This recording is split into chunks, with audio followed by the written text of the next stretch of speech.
use to have bottom-up power for those environments where people do generation locally.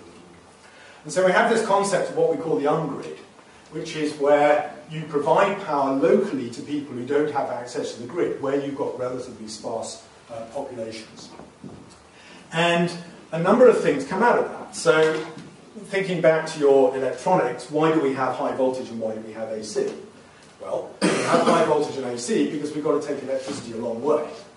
If I'm generating electricity up there, why do I need high voltage and AC? I don't.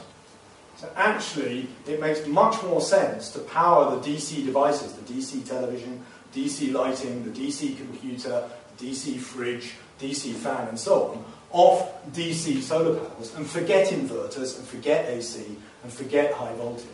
And actually you end up with a whole new approach to housing, where basically you have the low voltage DC power within the house, which has a number of spin-off benefits. You can't electrocute yourself off 12 volts. If the wiring is dodgy, it doesn't matter in the same way that it does with mains.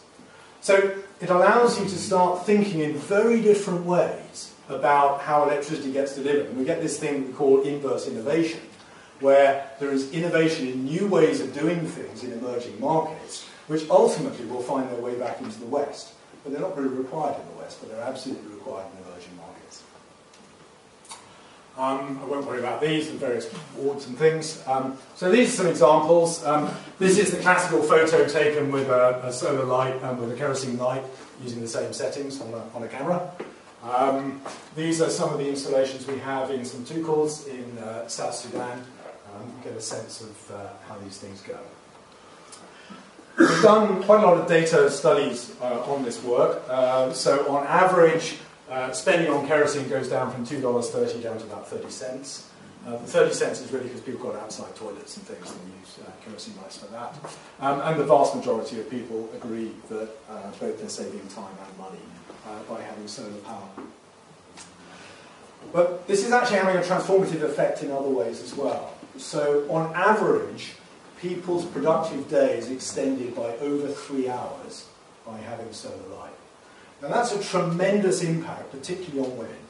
So women in traditional environments typically have their days filled up from dawn till dusk. They're looking after kids, they're cleaning, they're cooking, they're doing various other tasks.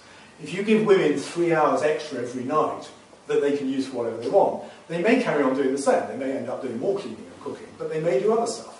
They may study with their kids. Actually, a lot of women learn because they do homework with their kids. They may do some piecework where they're sort of sewing things or making raffia type things, which they can go and sell in the market and they can make extra money and so on and so forth.